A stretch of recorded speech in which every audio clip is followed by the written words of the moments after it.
One time my cousin Walter got this cat stuck in his ass. True story. He bought it at the local mall so the whole fiasco would wind up on the news. It was embarrassing for my relatives and all. But the next week, he did it again. Different cat, same results, complete with a trip to the emergency room. Then last week, I saw him in the pet store. He was buying another cat. I said, Walt, what the hell are you doing? You know you're just going to get this cat stuck up in your ass. Why don't you knock it off? He says to me, Brody, how the hell else am I supposed to get the gerbil out? My cousin was a weird guy.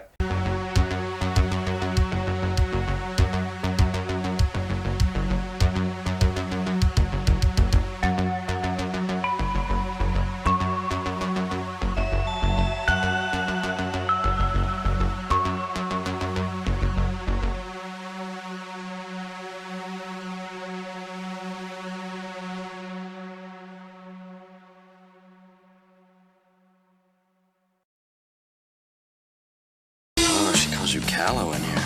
You say that like it's bad. Well, it means frightened and weak-willed. That was the only part of the letter I thought was complimentary. 1, 2, 3, 4. This is Brody's private hell. Where the hell did that come from? What's going on here? And these Brody man, noochie noochies, are his friends. Mallrats is about two best friends who get broken up with on the same day, and they decide to hit up the mall and just forget it.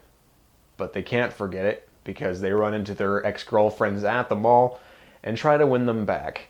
Mallrats was released in 1995. It was Kevin Smith's second movie following Clerks.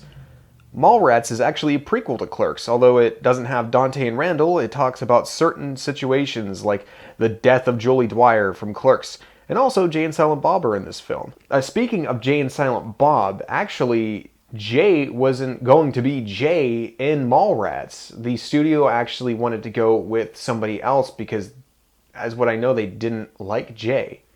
And they were going to go with somebody like Seth Green. And I think that's insane because now looking at it, you can't see anybody else playing Jay. Jay is Jay of Jay and Silent Bob. And no one else can be that. I actually saw Mallrats before I saw Clerks. I saw Mallrats all the way back in the 9th grade, and I think it was like the TV version, or it was a time where my parents wouldn't let me watch all of it because of certain moments, or they wanted me to cover my ears. Yeah, I know, that happened whenever I was younger. But I loved Mallrats, even whenever it was censored to me, and I tried quoting it as much as I possibly could. And then later on, whenever my love of Kevin Smith films really started when I saw Clerks, I appreciated and loved Mallrats so much more, and it's absolutely one of my favorite comedies to this day. There are actually two different versions of Mallrats. There's the theatrical cut and the extended cut, and I've always found myself watching the theatrical cut because that's the version I watched first. People may prefer the extended cuts, just like any other movie. I'm a big fan of extended cuts, but like I said with Legend, I prefer the theatrical cut of Mallrats just like I preferred the theatrical cut of Legend. There's just certain things about it. Yeah, the extended cut is much longer for Mallrats, but I feel a lot of it is unnecessary to the story, where the theatrical cut gives us just the basic bones of the story that we need, and we've come to love and quote constantly. Also, another nice thing about this movie, I talked about Legend. There's actually a Legend poster on Brody's wall behind him. Mallrats was actually a bomb in the box office, but thankfully it was a cult classic. It is loved to this day. It's one of Kevin Smith's best movies. And another thing that Mallrats has is an incredible cameo from Stan Lee. That's right, before the MCU actually put Stan Lee as a cameo in every single one of their films, Kevin Smith did it first, back in 1995. And it's actually one of the most amazing moments of the film, and it means so much more to Brody's story arc. It's incredible. Jason Lee was actually supposed to be the secondary character to Jeremy London's T.S. character, but he outshined everybody else in the movie. He was hysterical. He is incredible. And that's why he's gone on to all these different Kevin Smith movies returning.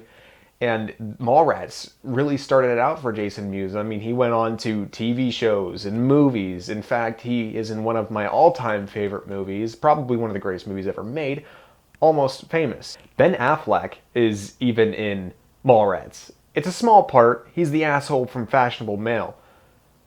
But then he would go on to starring in Kevin Smith's next film, Chasing Amy, which I will talk about later. But also another important thing that you might not know, or you have and you just haven't heard in a long time, that Kevin Smith is responsible for helping Ben Affleck and Matt Damon get a little film off the ground called Good Will Hunting. Mallrats feels like a comic book movie in a way. It was Kevin Smith's attempt at doing something bigger. His first film was Clerks, a very small film. It was contained in his workplace. In Mallrats, he got to expand and have more fun.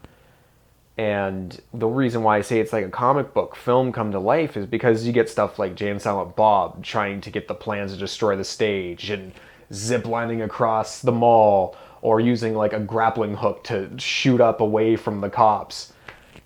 I love this movie. It is hysterical. It is there's so many things that you can quote from this movie. Also, my love of Weezer actually started from watching Mallrats with the song Suzanne. After hearing that song in this, I actually really became obsessed with Weezer, and I still am today, which a lot of people might, but I love Weezer. Mallrats to me is a 4 out of 5. It is definitely one of my favorite Kevin Smith movies. It's one of my favorite comedies, and if you haven't seen Mallrats, I really think you should check it out. I love this movie so much, and I literally cannot recommend it enough. I love it. So thank you all for watching this video. It was really quick. I know I didn't go into much detail, and that's a lot that I've realized about these videos. I haven't gone into like much detail about like the acting and the story in a sense. With a lot of these older ones, I feel it's more personal, I guess, and I know as a reviewer I shouldn't be so personal. I should have more of a reasonable mindset. I have to be critical. And it's very hard for me for certain films that I've grown with in my life, and Mallrats is one of those. And that's why I gave it a 4 out of 5, because I love this movie. I don't find anything wrong with it, especially the theatrical cut. There's absolutely not one moment of this movie that is boring. It is hysterical. I love it so much, and you need to check it out. So thank you so much for watching this video, and I hope you return to watch more. And I will continue to make more of these videos for you. And thank you so much. Please like, subscribe, and share. And I hope you have a good day.